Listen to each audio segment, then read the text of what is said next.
pain's inexplicable. I've been asked to put it into words so many times, but it's impossible to actually say how it feels. The closest thing is like having petrol thrown over you and somebody's just thrown a match. Like you're burning. I could feel my face had swollen, but it felt dead. I touched it and it didn't feel like my skin.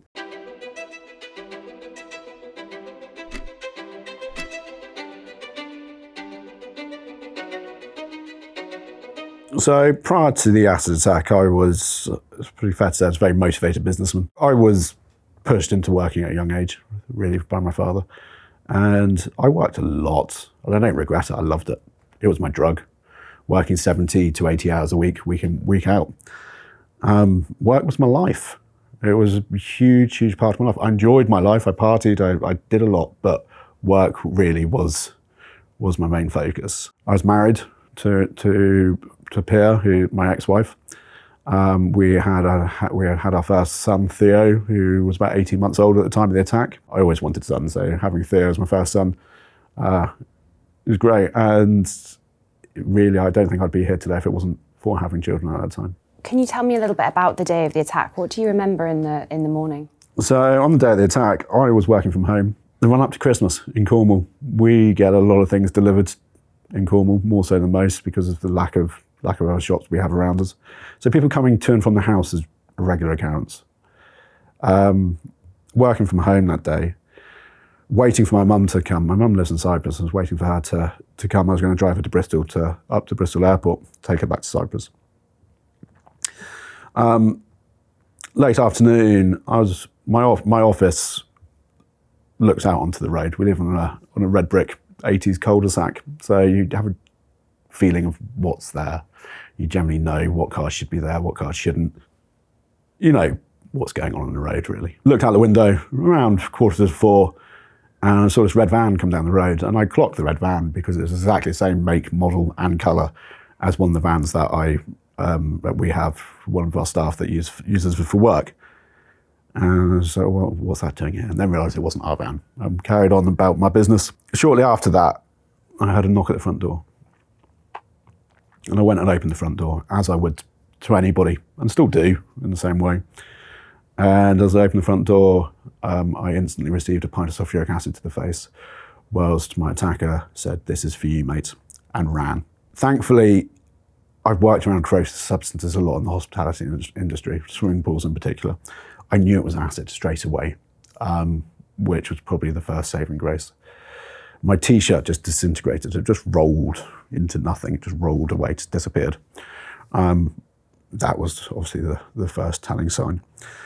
My ex-wife, Pia, she had been up all night with our youngest. He'd had a fever, so he was upstairs in bed with her, which kept them out of harm's way, thankfully.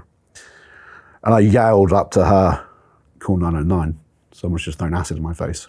And as I knew it was acids, logically, I knew I had to get water. I didn't know it was the right thing to do at the time, but I ran through the house, got to the kitchen, took off what clothes I could, and started dousing myself with as much water as I could in the kitchen sink. By the time the ambulance came, I was still conscious. I was in an extreme amount of pain. The pain's inexplicable. I've been asked to put it into words so many times, but it's impossible to actually say how it feels. It's like, the closest thing is like having petrol thrown over you and somebody's just thrown a match.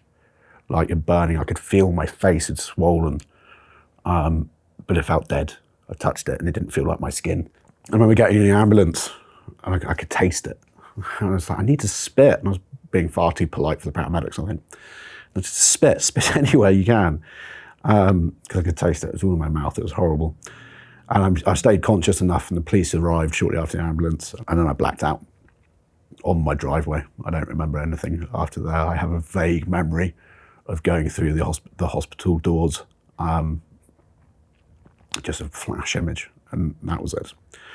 I wake up 6 days later in an ICU. During that time, the first nights, they couldn't get me stable. And they sat down with my ex-wife and my mum and said, "Look, we don't think he's going to make it. You've got to prepare for the worst."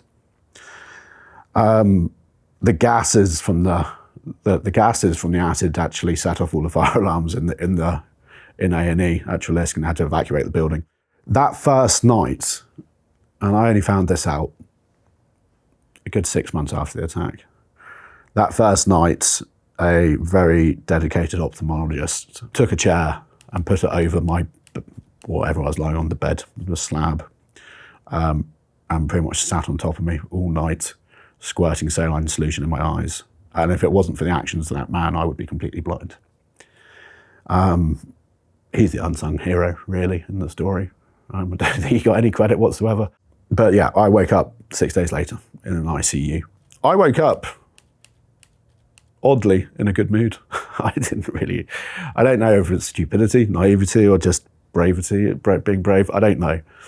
I was obviously intubated in an ICU in a very bad way.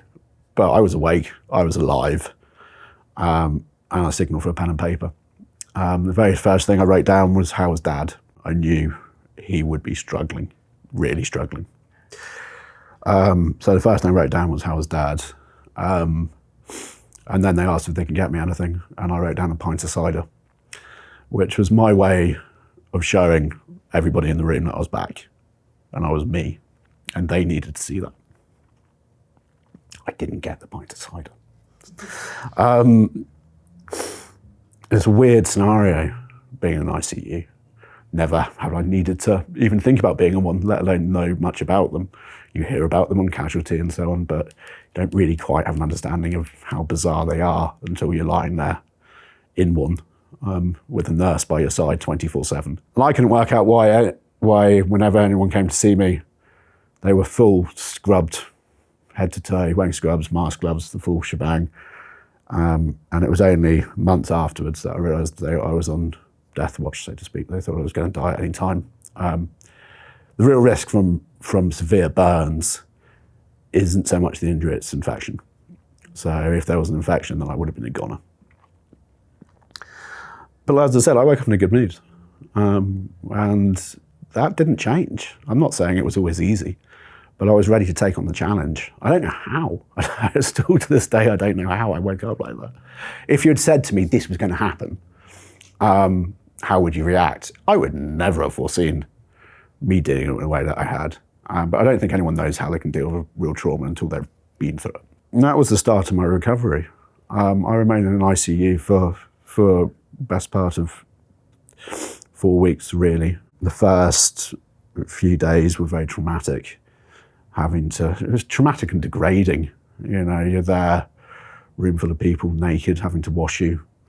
They wanted to shave off my hair. I didn't want them to shave off my hair. I remember having a bit of a Mexican standoff. It was like, we've got to cut your hair off. And I was like, no chance. I love my hair. I've always had a lot of hair. It actually saved my head. I have no burns on my scalp whatsoever because I had such thick hair. So it all just was a weird time. And the only thing that we kind of knew at that point was my attacker, David Phillips, had been arrested on the information that I'd managed to give the police before I blacked out. If it wasn't for that, they don't think they would have got him. So they managed to get as much information. They got the information from me and track his vehicle from the shop up the road. They got his vehicle on CCTV, and they managed to trace his vehicle all the way back to Hastings along the traffic cameras on the motorways. So they knew that he had driven from Hastings to Cornwall, and suspected, at that point they obviously couldn't say he was the attacker, suspected that he was the one who threw acid in my face. He wasn't forthcoming with any communication with the police. His initial explanation was he came down to Cornwall to sell his car and someone else was test driving it at the time of the attack. But after that, he refused to give comment. At that point, a very extensive police investigation got underway. It's a weird thing because although I was the victim of a severe crime, you're not treated like a victim. Like, everything I had was taken from me. Our house, gone. Well, we weren't allowed back in it. I wasn't in a state to go in it. Of course, I was in hospital, but we weren't allowed in the house. Cars, gone. Phones, gone. Anything you own physically and digitally, gone. The police took it all. We had nothing. The police investigation was lengthy. They were very adamant from day one that it wasn't mistaken identity. They said it was too much of a targeted attack for it to be mistaken identity. So the police tore my life apart, trying to find a reason why I had been attacked, which made me feel like I had done something wrong. And there was times where I even questioned my own sanity, because you're constantly being investigated like you've done something wrong. And I was like, have I done something wrong and blacked it out from my mind? What has happened here? You're lying in a hospital bed for a long period of time, your head, your mind wanders, you overthink. You're on a cocktail of strong drugs, which doesn't help at all. My injuries at that point, I knew full facial scarring, or full facial burns. There's a difference between burns and scarring. Burns is what happens to start off with. Scar tissue takes weeks, months, several months to evolve or grow. My face was burnt. I had burns down my back, my torso, my arms. Luckily, nothing below the waist, nothing on the scalp. Face was bad. My eyesight, to start off with, was good, and everybody was amazed I could see when I wake up. No one expected me to be able to see when I woke. But the odd thing is, when you have severe chemical burns to your eyes, as dark as this is, your vision gets better before it gets worse, because you've burnt off the front layer of your eye. So for a while, my vision was crystal clear. With scarring, you get a lot of contraction, so things pull down. That's why everyone with burns have disfigured faces. It's not just a burn and a scar, it pulls in different directions. So although obviously a lot better now, but it pulls down here. I lost my eyelids 3 times. And losing my eyelids is probably one of the most torturous things I've ever been through. You can't hide from the light. You can't shut your eyes properly to sleep. The slightest gust, the breeze is horrible on your eyes.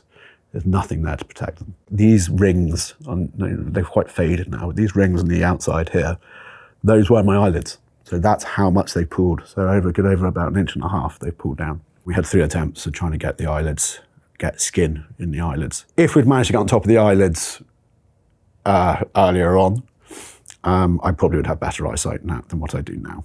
I'm blind in my left eye. I can tell the difference between light and dark, just there. And my eyesight is pretty decent in my right eye, and I wear a hard contact lens, which brings it up to a good standard. But it's taken many surgeries to get it to that point. So the first round of surgeries was really emergency reconstructive surgeries, skin grafts to my torso, try and repair some of the burns across my shoulders, and skin graft to my face, my cheeks, my forehead. Most of my skin that was used in my body was all taken from my left thigh, which was incredibly painful. There's 2 types of skin grafts. There's full thickness and then there's like shaved. So they shaved all the skin off that leg to use. And the healing of that sucked. Really, really not nice. How did the hospital staff and your family support you when it came to seeing your injuries for the first time and seeing your face for the first time? So everyone within the burns unit was conscious that I should not see myself until I was ready to see myself. And I can't say this has been the same for all burn survivors, because I know some sadly have got a glimpse of themselves well before they were ready to do so. But in my experience, the staff had covered up every reflective surface, every stainless steel towel dispenser, anything with a reflection on. Before I went into a room, everything was taped up. So I couldn't see myself, not until I was ready to take that step. And one afternoon, 2 of my good friends, Ben and Charlie, were coming up from London to come and say hi. I was like, if I'm going to do it, I'm going to do it with the lads today, rather than do it with my ex-wife or family. And it'd be an emotional deal. I'd rather do it with the boys. That morning, the orderlies, Andy and Keith, like, we've got to shave you. If you're going to see yourself today, you need a shave. That was a horrible experience. Surgical razor on my face. It was really painful. I remember that really clearly. So they got me shaved, obviously very burnt, damaged skin. And that afternoon, I stood with Charlie and Ben, and they removed the paper towels that had been sellotaped over the mirror in my room. And that was the first time I saw myself, and I was pleasantly surprised. At that stage, I was burnt. I wasn't scarred. My face was very red. It was scabby in places. They'd shaved off all my hair, but it wasn't disformed. I looked better than what I expected. So it wasn't that traumatic. But then over time, scar tissue builds up, and that's when you get more contraction and contortion and pulling down in certain parts of the face. We made a decision that Theo, my eldest, wasn't to come to hospital. He didn't need to. He needed love, food, support, toys. He didn't need to see the horror that was going on. My biggest fear lying in a hospital bed was, will he recognise me? How will he react to me? And I hadn't seen him for the best part of 4 months, which was soul destroying. That was so tough, but I knew he had what he needed. I knew he was going to be okay. Once I was out of hospital and once I was settled, Pierre went and got Theo and brought him to me. And Theo took one look at me and grabbed her, wouldn't come to me. But when he heard me talk, he knew it was me. As soon as he heard my voice, he stuck his arms out for a hug, and he didn't let go of me for a very long time that day. And if it wasn't for Theo, I wouldn't be alive. Theo gave me something to live for, not just pulling through from the attack, for the dark moments afterwards as well. I've survived it well. I know I've come through it pretty well, but it's not always been easy, you know, and there's always that thought in the back of your head that there is an easy way out, but Theo's the reason why I am here, without a doubt. I resided in hospital for about the first 3 months to really rehab, surgeries, try and get me back on my feet. All whilst this lengthy police investigation was going on. They knew they had my attacker. The police were confident he was the man. And at that point, he was just saying no comment. He refused to give comment on anything.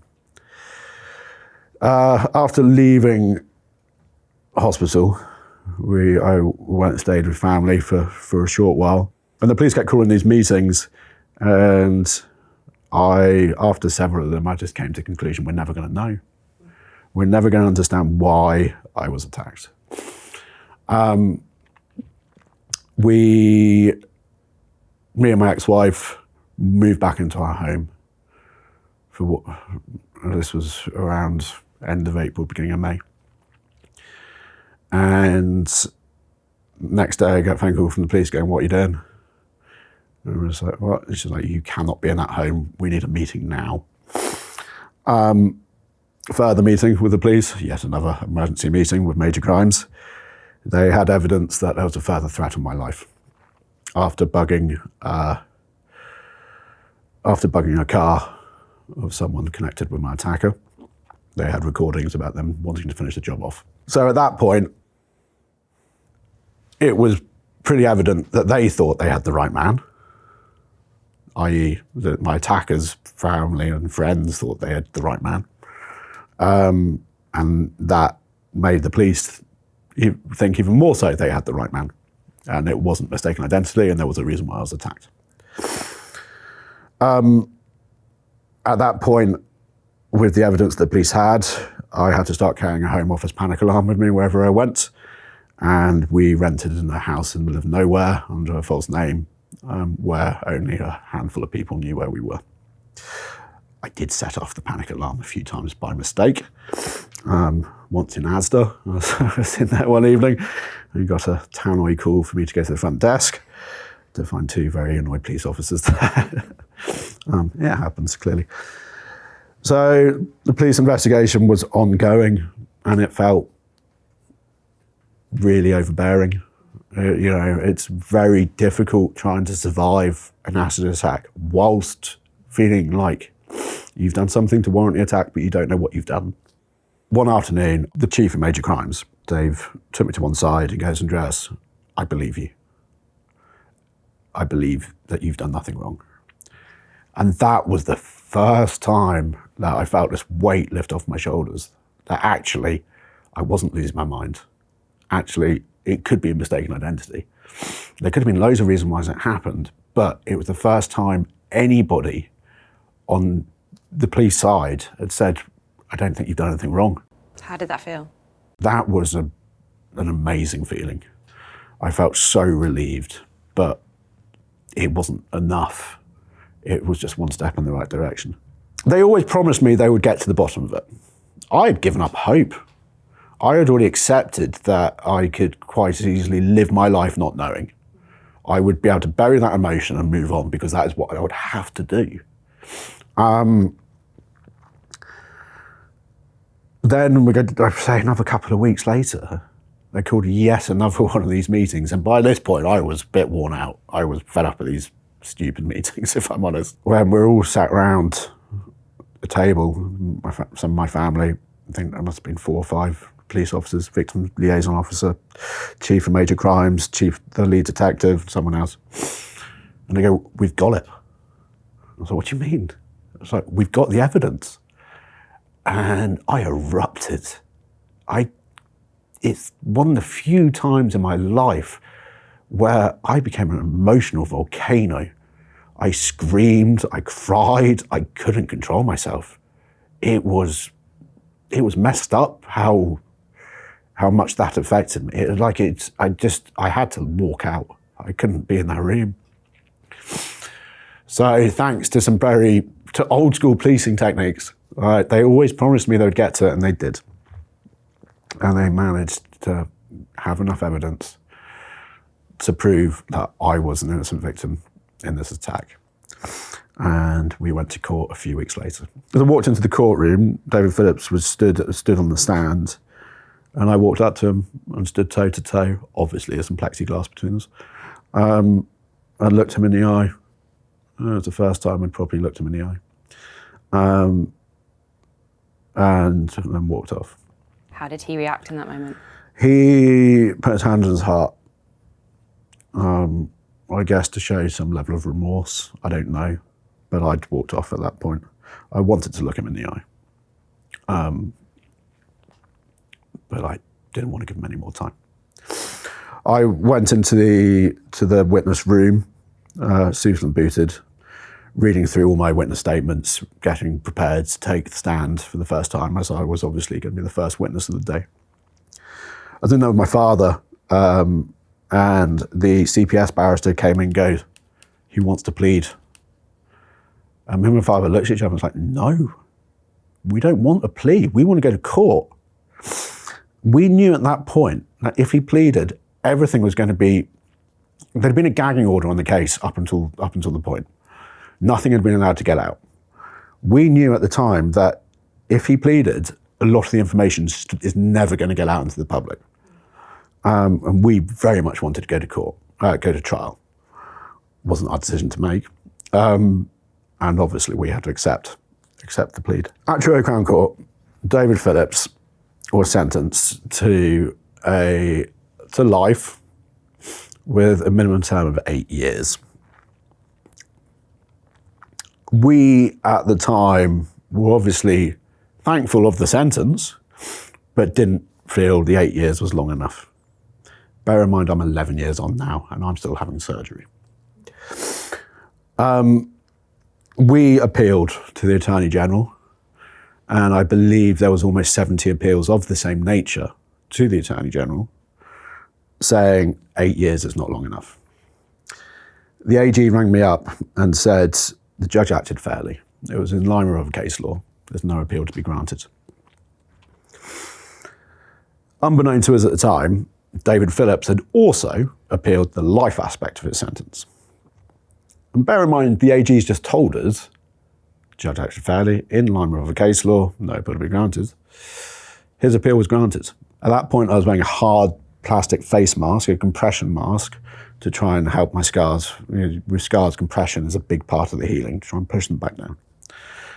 I looked a mess. Someone had thrown acid in my face, obviously. Didn't look great. The judges could see firsthand the damage that he had done. David Phillips was remotely linked by video link, and his barrister was in court. That day, those three judges, three high-ranking, high-paid UK judges, deemed David Phillips not to be a danger to society and lifted life from his sentence, shortening his sentence to 16 years, of which he was only to serve 8 in jail. Less the time on remand. David Phillips actually only spent 5.5 years in a prison. So he only really spent 5.5 years behind bars. After David Phillips had his sentence lightened, and once I got a little bit more on my feet, I then spent the last 10 years campaigning for change, fighting for a better future for acid attack survivors here in this country and around the world, because the justice system let me down. But the justice system and those three judges who deemed David Phillips not to be a dangerous man, they're the people who let me down. People expect me to be angry towards David Phillips. I'm not. I never have been. I think anger is a really dangerous avenue you can lose yourself in. I made a very conscious decision very early on in a hospital bed that I wasn't going to get angry over that. He turned up at the wrong house. For whatever reason, I'll never know why he turned up at mine, but he turned up at the wrong house. But I do get angry with those judges. Those judges should have upheld justice better than what they did. How they can deem a man who drove 300 miles to the wrong house, throw a pint of sulfuric acid in his face, and drive off, and then not communicate with the police in any way whatsoever, how can they deem him not to be a danger to society? What happens to the next person who upsets him? So I spent the last 10 years campaigning for change. It needs to be discussed. People need to understand the horrors of an acid attack. Sad thing now is it's become normalized in our society. Acid attacks don't make the news like they used to. Yes, if there's a kid involved, maybe, or if someone famous, yes. But the day-to-day acid attacks aren't publicized in the way they used to be. Tell me a bit about the recovery process and additional surgeries you'd had. So I stopped counting how many surgeries I had a long time ago. The surgeries and procedures as well, so it gets a bit complicated, but I've had, well into triple figures. I was spotted by a charity called Face Forward International, who are a Beverly Hills-based charity in Los Angeles, who specialize in reconstructive surgery for people of domestic violence and other cruel acts of crime. To meet other survivors, there's a lot of domestic violence survivors when it comes to Face Forward, and it changed my perception on the world. It was a real pinnacle moment being out there. Put a lot of things into perspective. It's my golden ticket. I don't know where I would be without them. I certainly would not be this far down the road of recovery, and I certainly would not be able to have the lifestyle I have or the relationship with my kids if it wasn't for everything they've done for me. What is your life like now, Andreas? What's my life like now?